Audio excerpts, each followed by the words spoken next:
Hello, everybody. Happy Thursday. Hi, if you're watching on Facebook in the Clinical Connections Facebook group. Hello, if you're watching on Instagram. Thank you all for coming.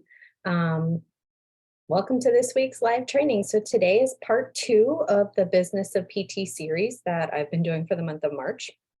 So today we're going to be talking about how to be a leader, what makes a leader great, and what you can do to be a successful leader or a boss if that's what you want to do or if that's where your career takes you. So for those of you who don't know me, I am Dr. Jody Miller. I'm a physical therapist and a mentor to PT students and new grads. I've worked in just about every setting that you can think of that there is for PTs. I've done outpatient, I've done acute care, I've done oncology, I've done home health, I've done pediatrics, early intervention. I have done outpatient, a lot of outpatient and a lot of skilled nursing.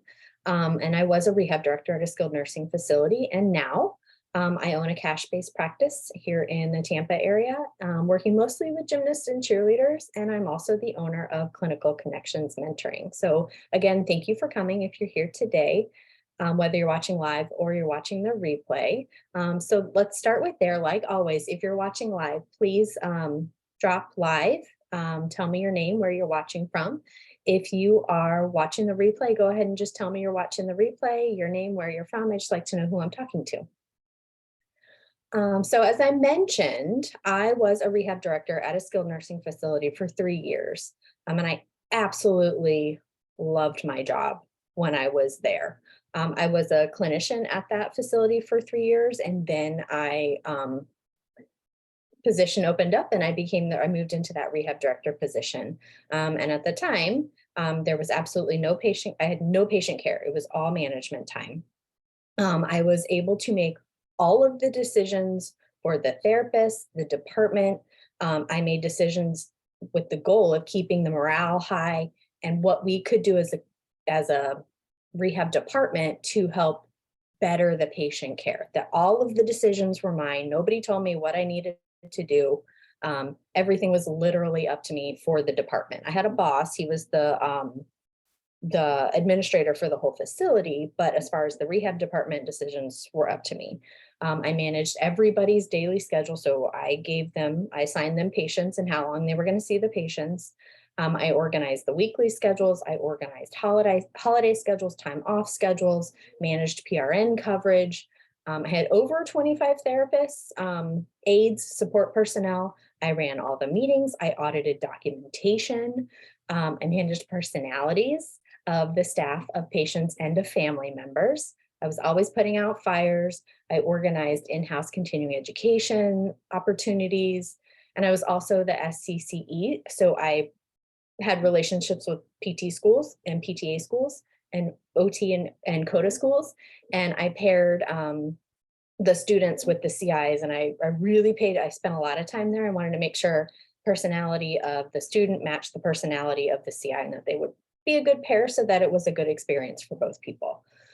I will say I was pretty darn good at my job and the staff absolutely loved me. I was encouraged to move from being a clinician into that director role by a lot of the coworkers, and they were very upset when I left. And I'm not trying to say this just to like toot my own horn, but I want to show you what kind of boss and leader that I was, because to be honest, if I was terrible and a crappy boss, you really wouldn't want to hear what I had to say, right? Probably not.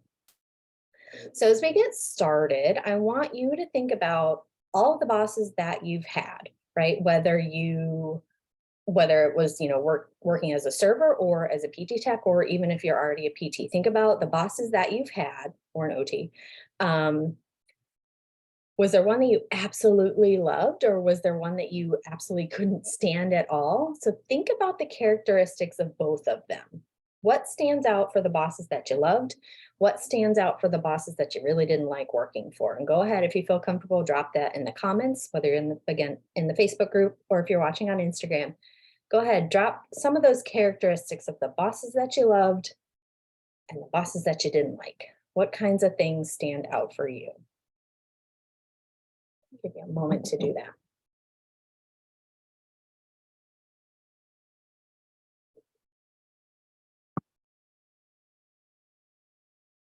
Okay, So thank you for sharing.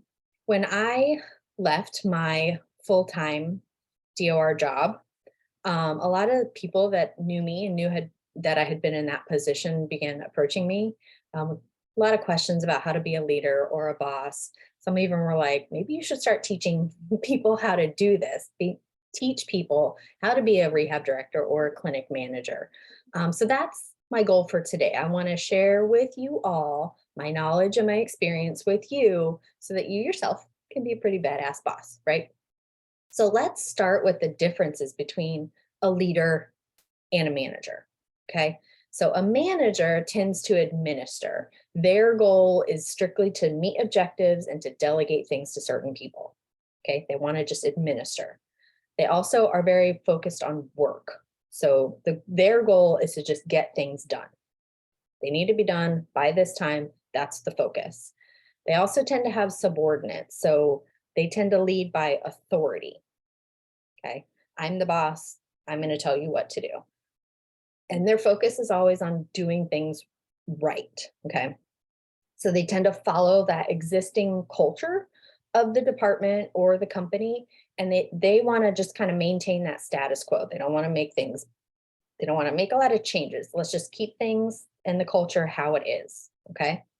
Now, a leader tends to be a little bit more innovative. So they like to develop their own vision and find a way to move forward, whether that's for them or the department or the company. They tend to be a little bit more people focused. So their goals include people and results, right? So they care about their staff. They want their staff to succeed. They want the staff to grow. So they're not so much focused on, just getting things done, but they want to include their people and their staff and get results for them as well as the department. They tend to have followers, so they lead by inspiring others. They want others to be better? So they like to inspire them or help them. And then that tends to get them followers. And their focus is more on doing the right things. They want to, instead of just kind of keeping the status quo, they want to kind of shape that culture, drive integrity. How can we be better? What can we do more of? How can we, reshape this to match the current culture versus just staying at where we are? That makes sense? Kind of the differences between those two. Okay. In general, kind of let's sum those up a little bit. So a manager keeps things running smoothly. They're really good at organizing things. They're really focused on kind of meeting those deadlines or those targets or hitting those goals. A leader tends to think kind of like that bigger picture. How can we move everybody forward? How can we move the clinic forward? How can we move the organization forward? Let's look bigger and beyond this kind of day-to-day hitting targets thing. Okay. Now, that being said, these two types of people tend to complement each other. They work well together, where one person tends to have that vision of moving things forward and the other is able to keep the systems running smoothly on a day-to-day basis. Okay, these people tend to work together well. So depending on the clinic or the facility, there are a lot of differences, but I kind of picture like a manager is your like middle management boss or your clinic manager, who their job or they're told their tasks are to make sure that just the clinic runs smoothly every day, right? They kind of have bosses above them, and they're being told their job is, let's just make sure the clinic runs smoothly, hit your targets. That's your job. Leaders, I picture, have kind of that higher management position within maybe either larger companies or those regional bosses at the corporate level. They're a little bit higher up in whatever that hierarchy is of that facility. Because again, they're trying to move the whole company forward. They're trying to look bigger. Okay. That's just kind of how I picture it. It may not be true, but that's just kind of how I picture the thing, those two types of people. However, there are rehab directors that have roles that encourage more management characteristics or those manager characteristics. And then there are some that have roles that encourage more of that leadership characteristic, right? So, you don't have to be one or the other. You can have kind of combinations of both. All right. I want to share two of my experiences when I was the rehab director. So the first 2 years that I was the rehab director, our rehab department was in-house at the skilled nursing facility. So we were paid for by, like, our paychecks and all came from the facility, right? So when I was the rehab director in that position, I was much more of a leader because all the decisions were mine regarding how the department was run.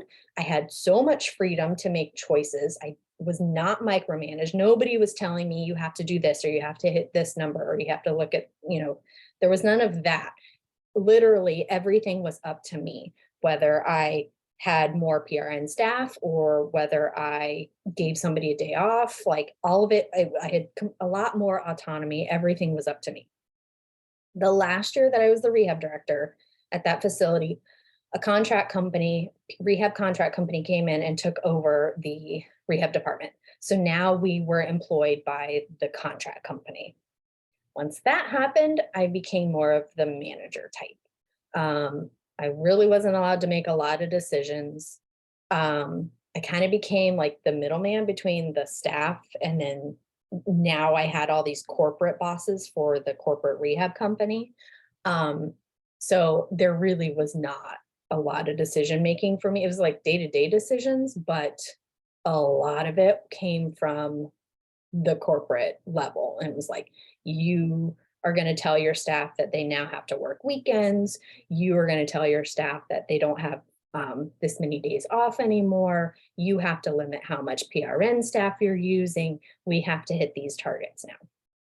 So you can see while the job was the same, like I still had the same title, but my role was really different. And ultimately, because my personality did not align with that manager type characteristic, that's one of the factors why that played into why I ended up leaving that job. Okay. It was not the type of boss that I wanted to be, or it didn't align with my values.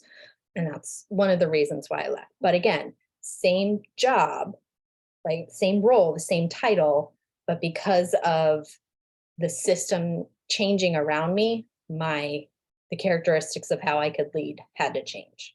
Okay. So I also want to be very clear that there can be some overlap between these two types, right? There can certainly be managers that can be inspiring, right, and get others to follow them. But there can also be leaders that tend to focus on just meeting objectives and delegating tasks. So like I said, you can have characteristics of both, and that's not a bad thing. So I really think that makes you an ideal leader or good boss if you do have characteristics of both being a leader and a manager. So I think, in my opinion, someone that makes a good boss is someone who's good at organizing things. They can make decisions that meet the company's vision, but can also look beyond that vision. How can we grow? Their goal is to get things done, but they also want to support and encourage growth for everybody, all of the staff, so that everybody can see, not just them or the company, right? They want everybody to grow and succeed. A good boss will demonstrate authority and confidence, but will also inspire the staff, everybody else, to be better. They'll come up with new ideas, they'll figure out new ways to implement them. And a really good boss can kind of keep things running smoothly on a day-to-day basis, but they can also develop plans for improvement and change over time. Okay. So what do you think so far, based on what I've said so far about being a manager versus a leader?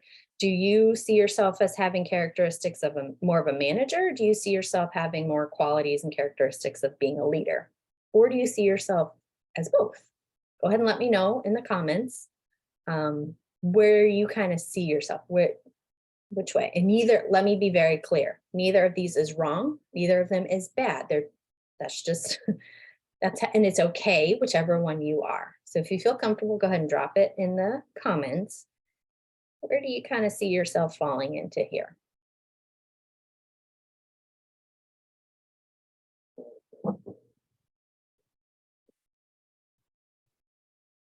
All right, so next I want to talk briefly about some skills that I think a good boss needs to have in order to be successful. Because again, being a boss is not meant for everybody. The first thing that I think a good boss needs to be able to do is to have the ability to make decisions.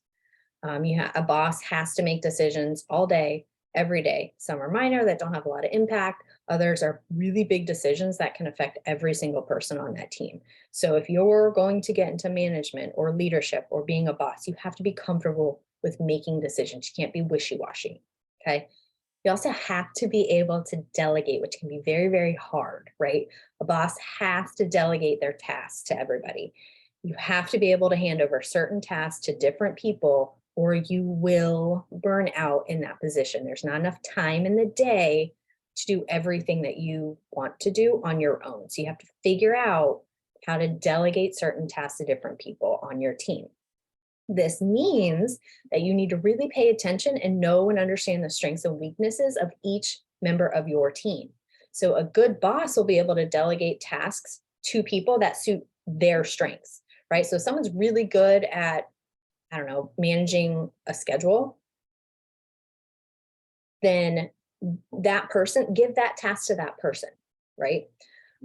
If someone's really good, if maybe you have a member on your team who is really good and enjoys like marketing, you can give that task to that person to help you with marketing, right? There's not enough time for you as the boss to do everything, okay? A bad boss will start to just kind of delegate everything to everyone regardless of what that team member enjoys doing. So one, you have to be comfortable with delegating, and two, you got to know who to give what task to, because if you're just kind of giving it to them and they don't like doing that, it's not going to be successful. But if they do enjoy doing that task, you're going to be really helpful for that person, and it's going to make your life a little bit easier as a boss.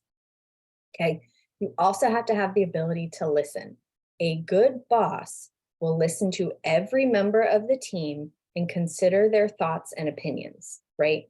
So a bad boss will make decisions independent without regard for what other people have to say. Okay. So it's really, really important as a boss that you consider what your team or staff are experiencing on a day-to-day basis and consider that information when you're making decisions, right? Give them a chance to be heard. Let them share their concerns. I'm not saying that you have to do what they say to do, right? But you want to take their concerns and their experiences, let them be heard, and then you make your decisions, because those decisions will impact them, right? One example, one thing that I would do was I have a meeting every Tuesday with my staff. We would talk about patients and, kind of day-to-day stuff, but I would also let them bring up any concerns. What concerns do you guys have? I'm not out on the floor anymore, so I don't know what you're experiencing as a staff PT. So I would give them the chance to tell me that how they were feeling, right? I would let them tell me, okay, this new policy changed 2 weeks ago. How is it going for you? What is good about it? What don't you like about it? Maybe we can change something about it, right? I also, at the end of my first year being the rehab director, I let them set up 15-minute meetings with me, each staff member. We talked about how the staff was doing, what things maybe they were doing really well, or what some things that they can improve. We reviewed some of their documentation, but I also gave them the chance to give me feedback about me, because it was my first time being a boss. I was like, I cannot be better unless you tell me, right? So I gave them the chance, if they were comfortable, to say, okay, I really like when you do this, but this was hard because of this. And I listened and let them be heard. Okay. You also have to have the ability to say no. If you're the type of person that cannot say no, then being a boss is going to be really, really hard. Okay. There are times that you have to say no to someone's request. This includes days off, holiday time, overtime, anything like that. You may have to say no to somebody, right? You may have to you have to be able to say no to staff or to specific situations that don't align with your values or the company's values. Okay. So you got to be real. If you want to be a really good boss, you got to be comfortable with saying no. Okay. And the last thing that I think makes a good boss is someone that plays fair and is consistent. You can't have favorites. You have to make decisions that are fair for every single team member. That includes yourself. So you can't ask your staff to do things or commit to things that you're not going to do yourself, right? You're the leader, right? So you can't just tell your staff that they're going to work on the weekends, but you never work a weekend, right? You are just as much part of that team as they are. You're not just the leader, okay? So you got to be fair across all staff, but that also includes you, and you got to be consistent with what you're doing. Okay. Someone is asking to ask a question on Instagram. You can go ahead and type it in the comments if you have a question. Okay. So I want to take a moment and talk about how being a boss can be different depending on the type of clinic or facility that you work in. So I talked a little bit about my different experiences within the same facility, but I want to talk about being a boss or a leader in different types of clinics. Okay. So let's say that you own your own from scratch private practice outpatient clinic. Okay. Doesn't matter what type, it's just an outpatient private practice that you've built from scratch. In this situation, you have full autonomy in the decision-making process, right? Every decision is yours. You get to decide how to schedule your patients, how the hours you work, who you hire, who you fire, how much you pay them. You manage the budget, you manage the schedules that they work, you schedule their time off. You determine the hours of operation, you determine the equipment that you use, you determine the insurances that you want to use, or if you want to go cash. You literally every decision is based on you because you are the owner, you are the leader. This type of boss needs to hold the characteristics of both a manager and a leader because it's just you, right? This person needs to be able to make decisions. They have to keep things organized. They have to create systems. They have to manage day-to-day situations, but they also have to think bigger. How can we grow? How can I support my staff and inspire them and develop them to be better? So literally in this situation, every decision is up to you if you own your own clinic. Okay. Now let's consider a clinic manager of an outpatient clinic that's part of a bigger corporation. Okay. This type of boss tends to hold more of those characteristics of a manager. So you have a little bit less autonomy and decision making for the company, but you do need to make those day-to-day decisions for operations. Okay. So this boss tends to have management personalities. This person has to manage the personalities of all of the staff, like all the therapists, all the techs, all the aides. You'll likely have to manage all like their time off schedule. And you have to keep things running smoothly daily. You also probably have to do marketing, budgeting, clinic growth within the confines of that company's vision and goals. So it's different from owning your own practice because that's completely up to you. If you're a clinic manager for a bigger corporate company, then you can think big, but it has to be within the confines of the company's vision and their goals. Okay, so it's not as much autonomy. Here you also likely have the expectation of management time and patient care time within the same day. I forgot to mention when the rehab company came in and took over when I was the rehab director, I went from 100% management time to 50% management, 50% patient care. Totally different daily experience for me. It was way more stressful, much harder. So if you own your own private practice, you can decide how much time do you want to spend with patients, how much time do you want to spend on management. But if you're a clinic manager in a company that's owned by a big corporate PT company, you likely have some sort of split and they're going to tell you what that percentage is. Okay. Now let's consider the rehab director of a hospital or skilled nursing facility or inpatient rehab. Okay. So here you're the rehab director of a department, right? That is housed within a bigger company, right? So this type of boss does tend to have a little bit more autonomy because they run the entire department, which means they have full autonomy and decision making for the department, but it's still within that hospital's vision. But you tend to kind of you're running that department. You're in charge of the decisions for that department. Okay. This type of boss could also have a manager who works underneath them that they can delegate tasks to.